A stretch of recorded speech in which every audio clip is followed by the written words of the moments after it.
Thanksgiving at my parents' house felt warm and loud, but I sat at the long table feeling small. Everyone talked over each other as plates passed around and chairs scraped on the floor. I tried to relax, but then Uncle Mark started one of his big stories. At first it was funny. Everyone laughed as he waved his hands and added silly details. Then, without warning, he turned the story toward me. He said something about people who cry too much and cannot handle simple stress. He looked straight at me as he said it. Everyone chuckled, thinking it was harmless, but I felt a sharp sting in my chest. I tried to speak. I said he went too far. My voice shook, but I still said it. My dad sighed loudly like I had ruined the moment. My mom rolled her eyes and said the words that hurt the most. She said I was just too sensitive, and the table let out another awkward laugh. Heat rose in my face. My throat felt tight. I stood up to clear my plate, hoping no one saw the tears in my eyes. As I leaned forward to pick up my fork, Uncle Mark bent close to my ear and whispered something far worse than what he said out loud. The words were cruel, sharp, and aimed at a deep place inside me. I froze. I could not move. For a second, I wondered if I imagined it. The room kept buzzing with normal noise, but I felt like I had fallen into a hole that no one else could see. I went straight to the kitchen and closed the door behind me. My hands shook as I tried to breathe. My parents came in a minute later, looking annoyed. I blurted out what Uncle Mark had whispered. My voice cracked, but I forced the words out. My mom crossed her arms and said he was only joking. My dad told me to stop twisting things and not ruin the holiday. I could not believe what I was hearing. I tried again, but they talked over me. My mom said I was too emotional. My dad said I always take things the wrong way. Their faces looked tired, but not with worry for me. It was the tired look of people who did not want to deal with what I was saying. I felt like I was shrinking. I felt like I was wrong just for speaking. I left the kitchen and went to my old bedroom. I sat on the bed and opened my phone, hoping for comfort. Instead, the family group chat was filled with memes and jokes about me being dramatic. Some had crying faces. Some said sensitive people ruin everything. The worst part was seeing my mom react with laughing emojis, as if she agreed with all of it. My chest felt heavy. Then my cousin Maddie sent a private message. She wrote only 5 words. I am so sorry and I need to tell you something. I stared at the screen, wondering what else there could be. I slipped outside to the backyard where the cold air hit my face like a shock. My hands shook as I called Maddie. She picked up on the first ring. Her voice was soft and nervous. She said she had been waiting for a chance to talk to me alone. I asked what she meant, and she sighed like she had been holding a truth inside her for too long. She told me that Uncle Mark had been making fun of me for years, long before the Thanksgiving joke. She said he called me the family crybaby and said everyone had to be careful not to upset me. She said he laughed about my anxiety and even warned other relatives to avoid serious talks with me because I might fall apart. My stomach twisted. I thought the cruel joke today was a one-time moment, but it was a pattern. Maddie also told me something worse. She said my parents sometimes laughed along with him to keep peace. She explained that he helps them financially and that they did not want to upset him. The words hit me hard. So I was not just being mocked. I was being sacrificed so everyone could stay comfortable. I asked if there was more. Maddie hesitated. Then she said Grandma had noticed everything for years. She said Grandma wanted to talk to me alone. Her tone was tense, like there was something she was afraid to say. When we hung up, I felt cold all over. The next morning, I drove to my grandma's house. It was a small place across town with soft rugs and warm smells. She opened the door with a kind smile, but her eyes looked sharper than usual. She hugged me tight and guided me inside. We sat at the kitchen table while she poured coffee into 2 old mugs. I started talking fast. I told her everything that happened at Thanksgiving. I told her what Uncle Mark whispered, what my parents said, and what Maddie told me. Grandma listened without interrupting. She did not roll her eyes. She did not sigh. She just listened. When I finished, she reached across the table and took my hand. She said this was not new to her. She said she had watched Uncle Mark bully me since I was a child. She said she had seen the way people brushed it off by saying I was too sensitive. Her voice was steady, but I saw anger behind her eyes. She stood up and went into her bedroom. When she returned, she held an old digital recorder. She placed it on the table between us. She said it held recordings from past family meetings and that no one knew she had them. She said they contained things I needed to hear. She slid it toward me and said softly, "Listen to this when you are ready."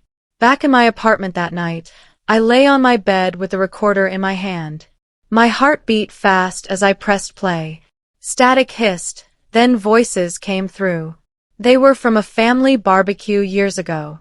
I heard plates clink and people laughing. Then I heard Uncle Mark's voice, clear and confident. He bragged about how he could say anything to me, and my parents would always take his side because he pays some of their bills. My breath caught. He called me for a drama show. He joked about the time I had my first panic attack. He laughed about how easy it was to make me cry. My stomach twisted when I heard my own mother chuckle in the background. The sound cut deep into me. I had always trusted her. Hearing her laugh at my pain felt like something inside me cracked open. Then Uncle Mark's voice changed. He started hinting about a secret of his own. He said he was not as perfect as everyone thought. He said if certain things came out, the family would see him differently. Before he could explain, the recording cut off. I sat up in bed, my heart pounding. The recorder felt heavy in my hands. There was truth in my ears now. More than I knew before. I needed to decide what to do next. I met my best friend Jasmine the next day at a small diner that smelled like warm syrup and fresh toast. She took one look at my face and knew something was wrong. I told her everything. I told her about Thanksgiving, the cruel joke, the whisper, the group chat jokes, the recordings from Grandma, and the truth Maddie shared. Jasmine did not laugh. She did not say I was being dramatic.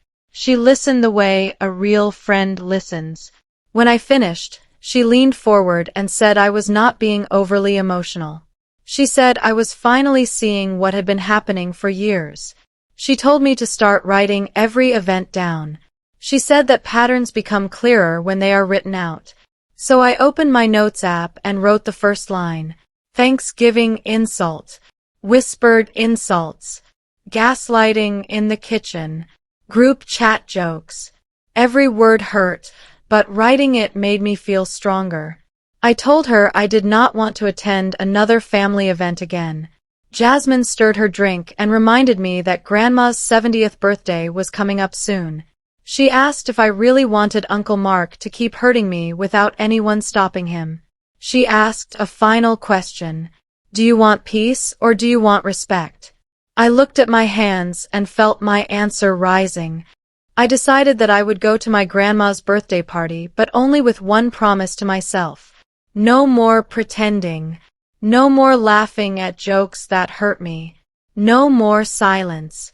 I would speak for myself, even if my voice shook. A few days before the party, my parents called me. Their voices were suddenly cheerful. They acted as if nothing happened at Thanksgiving. They asked if I was coming to the party. I said I would come, but only if everyone was respectful. My mom sighed and said she did not want any drama. Her tone made it sound like I was the one who caused trouble. On the day of the party, I arrived early with a small gift in my hands. I walked through the backyard gate and froze. I heard Uncle Mark's voice. He was on the phone behind the shed. His tone was smug. He said he could make me cry any time he wanted. He said my parents would clean up the mess like always. He laughed like it was a fun game. My skin felt cold as his words floated in the air. He planned to push me again. He wanted to see me break. I stood there, silent, wondering how long I had been blind. At the party, I tried to stay close to Grandma. Kids ran around with balloons. Adults talked near tables filled with food. The sun was warm, but inside I felt a tight knot. Uncle Mark walked toward me with a big smile. He said my dress looked nice and that he was glad to see me looking put together for once. It sounded like a compliment, but it was really another sting. I felt it right away. For the first time in years, I did not smile. I said calmly that his comment was not kind. The whole picnic table went silent. My mom rushed over with a nervous laugh and said I was being sensitive again. I watched her face and felt a familiar ache, but something inside me stayed steady. I was done pretending. Later, Grandma pulled me into the kitchen away from everyone. She hugged me tightly. She told me she was proud of me for speaking up. She also said there were even worse things in the recordings. She said I was not imagining anything and never had been. Her eyes were sad but strong. She said the family was more fragile than I knew. Her words made my stomach twist. I wondered how much damage had been hiding under the surface. Grandma sat with me at the kitchen table and spoke in a low voice. She said that Uncle Mark was able to control my parents because he helped them pay off debt years ago after a business failure. She said he had used that help to hold power over them. Her voice shook a little as she spoke. She said my parents were not trying to hurt me. They were scared of losing support and did not know how to stand up to him. I felt anger rise and fall inside me. I understood their fear, but the hurt was still real. Grandma placed her hand on mine and said I needed to protect my heart. She also said truth can be powerful, but I had to be wise in how I used it. She stood up and brought me more recordings. She said they showed how Uncle Mark talked about everyone, not just me. I felt tired just thinking about listening. When I left the house, I saw Uncle Mark in the yard telling a silly story to younger cousins who looked up at him with wide eyes. I wondered how many of them he had already made fun of behind their backs. I wondered how many would grow up hearing the same line I had heard all my life. You are too sensitive. A deep ache settled in my chest. A few days later, my parents came to my apartment without warning. They sat stiffly on my couch, avoiding my eyes at first. My mom cleared her throat and said Uncle Mark was upset about how cold I had been at the party. My dad added that Uncle Mark's help with their mortgage was important. They both asked me to smooth things over. I felt guilt start to rise inside me, but then I remembered Jasmine's words. Do you want peace or do you want respect? I picked up the notebook where I had written down each hurtful moment. I read some of them out loud. Whispered insults. Group chat jokes. Recordings where he laughed about my panic attack. My parents shifted uncomfortably. They tried to interrupt, but I kept going. The words were simple, but they were true. I ended by reminding them of the whisper on Thanksgiving. My dad's face tightened. He said if I kept making this an issue, they would stop helping me with my car. I looked at him for a long second. Something inside me settled into a new shape. A stronger shape. I said maybe that needs to happen. The room went silent. They did not expect that answer. The room felt tight after I said maybe that needs to happen. My mom stared at me with wide eyes. My dad shook his head like he did not recognize me. He accused me of forgetting all the help they had given me. My mom said I was tearing the family apart over a few silly jokes. Her voice trembled like she wanted me to stop talking and go back to the old version of myself who stayed quiet. I felt tears at the edge of my eyes, but I held them back. I told them I could not ignore the truth anymore. I said nothing would change as long as they depended on Uncle Mark money. I told them I would start covering my own bills so they would not feel trapped. My words sounded stronger than I felt inside. They both stood up angrily. My dad said that if I wanted to be on my own, then fine. My mom said she hoped I did not regret this. They left without hugging me. A few hours later, I got a text message. It said that if I wanted to be at Thanksgiving this year, I had to apologize to Uncle Mark in person. If I did not, I should stay away to avoid drama. I read the message again and again. Instead of fear, a strange idea formed in my mind. Maybe this time I would show up, but not as the girl they expected. I decided I would go to Thanksgiving, but not to apologize. I wanted to see the truth come out in the light, not just in secret recordings. I needed to be ready but also calm. I opened the group chat again and took screenshots of every message where Uncle Mark insulted me. I saved the recordings from Grandma onto a secure folder so they could not be lost. Then I wrote a small plan for myself. Jasmine came over to help me practice. We sat on my couch while she played the part of my mom or Uncle Mark. She threw rude comments at me, and I practiced answering in a steady voice. My hands shook at first, but I kept trying. Jasmine smiled and said I was stronger than I thought. I decided I would not raise my voice. I would not cry in front of them. I would simply speak the truth when needed. I packed my bag for the trip home. I placed Grandma's old recorder inside, next to my phone. I did not plan to use it unless the moment came. I wanted the truth to come out naturally. I bought a train ticket and sat by the window as the city lights blurred past. I felt nervous, but also calm in a strange way. I was no longer the girl who backed down. Not anymore. Thanksgiving Day came again, and I stepped into my parents' house with steady breaths. The smell of turkey filled the air, along with cinnamon and roasted vegetables. Everyone looked up when I walked in. Some smiled too brightly. Some looked away. My mother hugged me tightly but felt stiff. My father nodded without meeting my eyes. At the head of the table sat Uncle Mark. He wore a confident smile like he already owned the whole room. He greeted me with a loud voice and a grin that did not reach his eyes. For the first hour, he acted like the perfect host. He told funny stories and charmed everyone. He made sure to look like the good guy. But I could feel something underneath.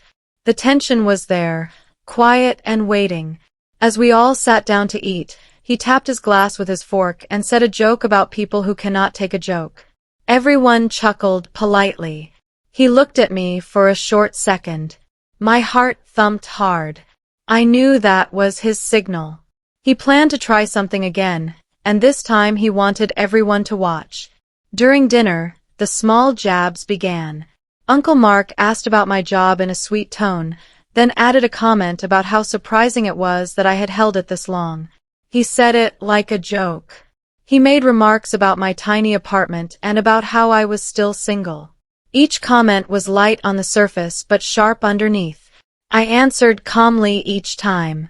I said I did not like being spoken about that way. My mother cut in fast with an apology to him, saying I was sensitive today. Her voice carried a mix of fear and embarrassment. I watched her and felt something inside me pull tight. I wanted to shout, but I stayed still. The room grew quiet. Some cousins shifted in their seats. I could feel Grandma watching me with steady eyes. Then Uncle Mark raised his glass for a family toast. His eyes gleamed. I felt my stomach twist. He said he wanted to honor the family and all the memories through the years. Then he slipped in a cruel joke about the time teenage me had a breakdown at a school event. He described it in a big dramatic way that was not true at all. He said the whole family had to walk on eggshells around me ever since. Some people laughed softly. Some looked down. I felt cold all over. That moment had been one of the hardest of my life, and he used it like a toy. I almost stood up to leave, but then I saw Grandma shake her head slowly and tap her purse. I stayed seated. My hands shook under the table, but I forced myself to breathe. When the toast ended, I stood up and spoke clearly. I said what he shared was private and hurtful. I said I was tired of being painted as the problem in this family. I felt the whole room freeze around me. Uncle Mark smirked. He said the old line again. He said I was just too sensitive. His voice was loud and full of fake concern. I lifted my chin. I said I had proof that this was not about sensitivity. I said I had messages and recordings that showed a pattern. People whispered around the table. Some leaned forward. My mother looked shocked. My father looked angry and scared at the same time. Uncle Mark laughed hard and said I was making things up. He said I was obsessed with him. Then he grabbed his phone like he wanted to prove something. At that exact moment, every phone around the table buzzed with a new message. A group chat message. The entire family looked down at their screens. Uncle Mark's face drained of color as he realized what happened. He had sent a message to the wrong person. He had sent it to everyone. The whole table went silent as everyone read the message. My phone screen showed the same words as theirs. It was a long text from Uncle Mark.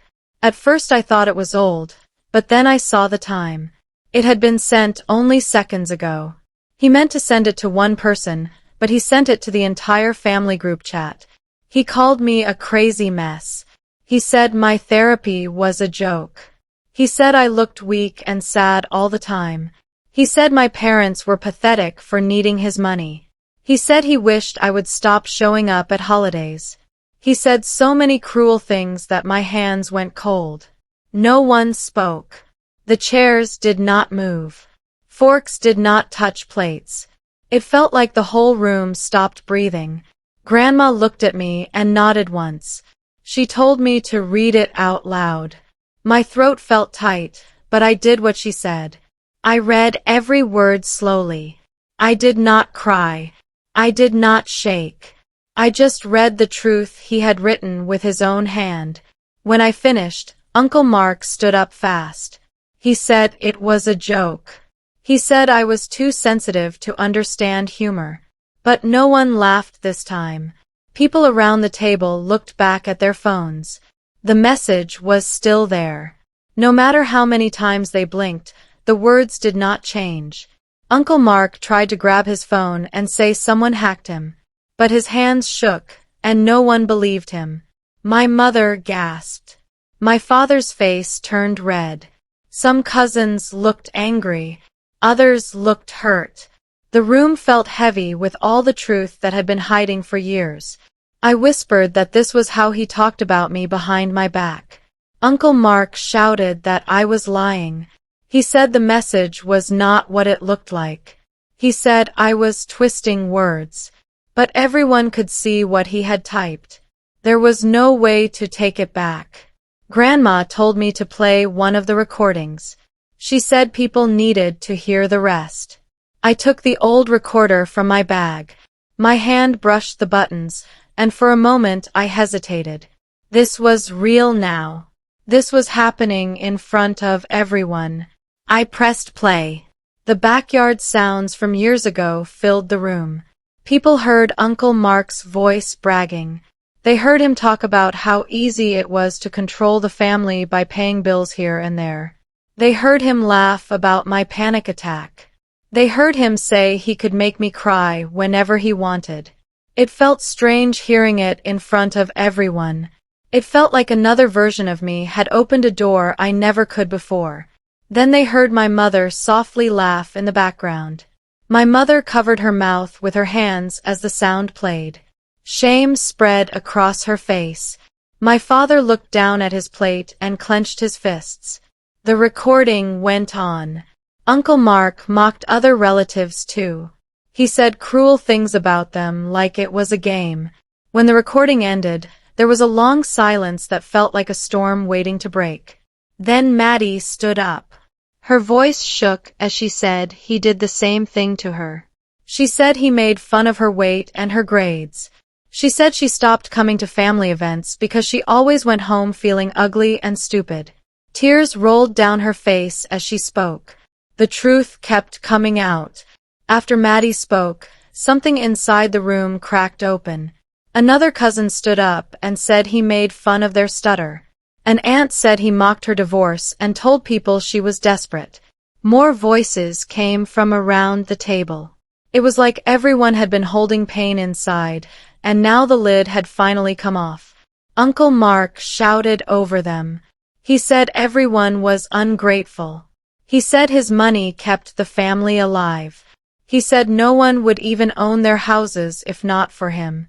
His voice grew louder and more desperate, like he felt his power slipping away. Then Grandma slammed her palm on the table. The sound was sharp and strong. Everyone stopped talking. She told Uncle Mark to sit down. Her voice was calm but fierce. He sat slowly like a child getting scolded. Grandma said she had been quiet for too long. She looked around the table and said she knew more than people realized. She said she had changed her will months ago. She said Uncle Mark was no longer in charge of anything she owned. He went pale. His mouth opened, but no sound came out. Grandma said she planned to sell her house one day and divide the money fairly among all her grandchildren. She said she wanted to make sure no one in the family used money to control others again. She said she had created special rules to protect the more vulnerable ones, including me and Maddie. She spoke with steady strength, and everyone listened. My parents looked stunned. Without Uncle Mark money, they would have to stand on their own again. My mother looked at me with tears in her eyes. My father looked toward the floor, deep in thought. Dinner ended without the usual laughter. People walked around the house in small groups, whispering and shaking their heads. The world felt different now, like a layer of fog had lifted. My parents asked me to come outside on the porch. Their faces looked softer than I had seen in a long time. They said they needed to talk.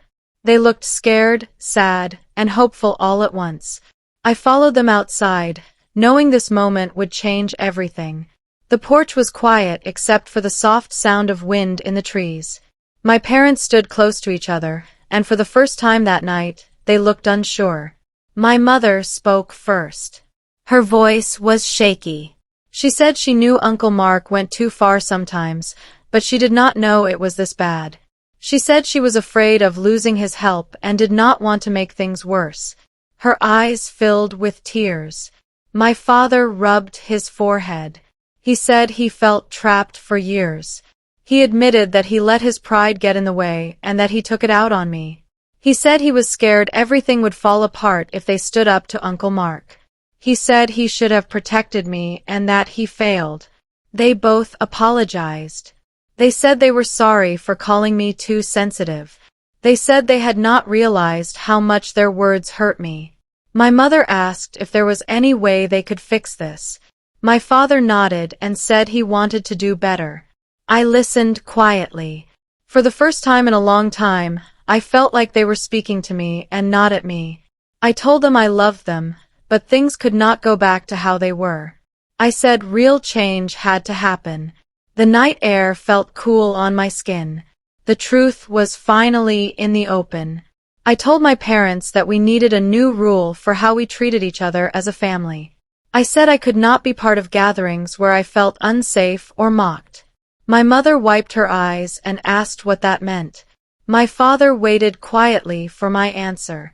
I said I needed respect. I said I needed my feelings to be heard. I said I needed them to stop using the word sensitive as a way to silence me. My voice did not shake. I felt a calm strength inside me that I had not felt before. My father nodded slowly. He said he understood. He said he wanted to support me even if it was hard. My mother looked worried, but she also looked like she understood something new. She asked if this meant I was leaving the family. I said no. I said I was choosing myself for the first time. That was different from leaving. They looked through the window into the dining room where Uncle Mark paced back and forth like a storm waiting to hit.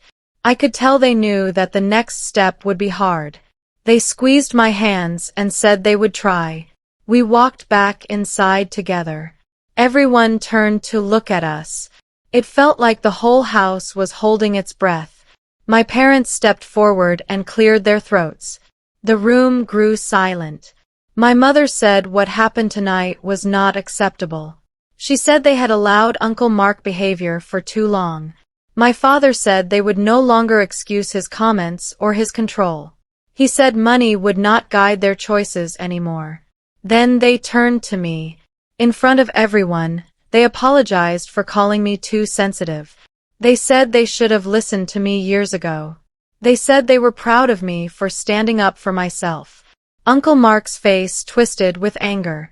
He stood up and yelled that I had brainwashed them. He said they were weak for turning on him. He said he would cut them off and watch them struggle. His voice rose louder and louder. For a moment, fear rushed through me. I remembered all the years when his anger felt like a wall I could not climb. But now everyone was watching. They were waiting to see if I would shrink or stand tall. I took a deep breath. I turned to face him. This time, I did not feel small. I looked straight at Uncle Mark. My voice came out steady and calm. I told him that I was done letting him walk over me. I said I was not the girl he thought I was. I said his jokes were not jokes. They were meant to hurt. I said his power came from fear, not respect. He laughed in a loud, mocking way and said I was still too sensitive. But his voice shook. The room saw it. The old control he had was slipping away from him. I told him I did not hate him. I told him I wanted peace, but I would not trade my dignity for it. I said if he ever wanted a real relationship with me, it would have to be honest and equal. He stared at me with wide eyes, as if he could not believe I was speaking to him that way. Grandma stood beside me and placed her hand on my shoulder. Maddie nodded from across the table. A few aunts and uncles whispered softly.